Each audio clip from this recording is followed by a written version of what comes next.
एक ही राजा के दुई रनिया त एक रानी सावरी एक रानी गोरी हो।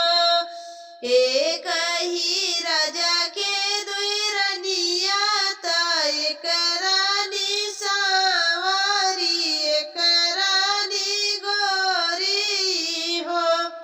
साखी गोर की सोए राजा से जिया त सावरी दुअरवा त सावरी दुअरवा हो।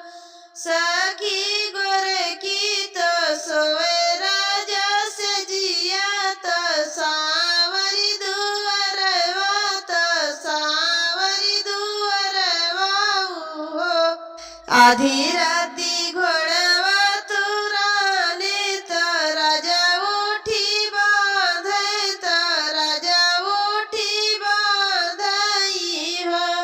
सखिया राजा के पड़ गए पर छैया त सावरी गर्भ से ती सावरी गर्भ से ती हो।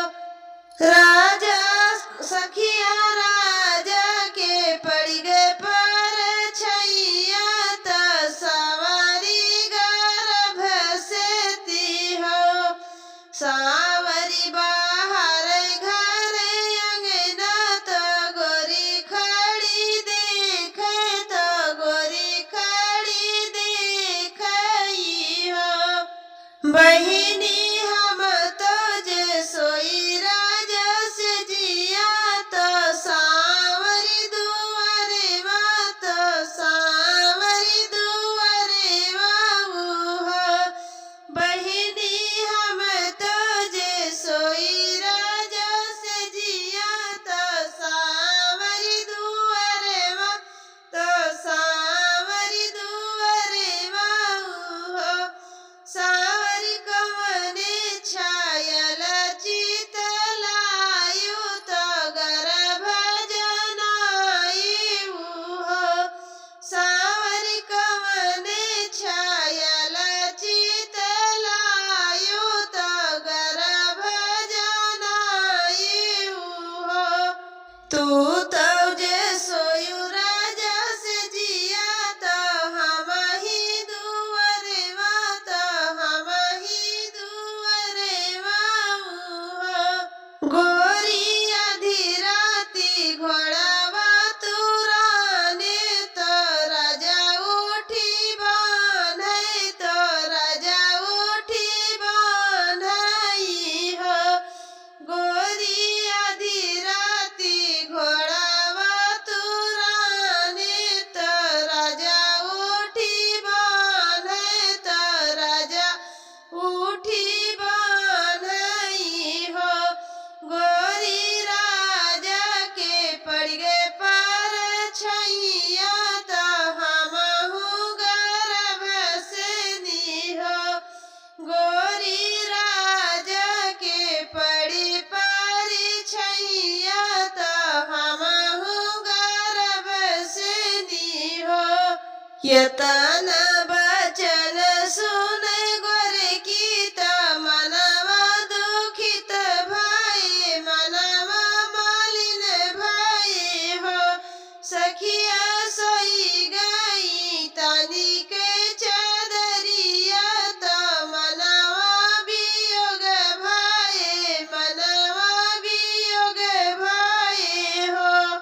सखिया सोई गई तानी के चदरिया त मनवा वियोग भई मनवा वियोग भई हो। बहरे से आवे वन के पियावा त रानी से आरज करे रानी से आरज करे हो। रानी कवन संकट तुहरे जियरा त सो सुख निदर त सो सुख निदिया हो। रानी कवन संकट तो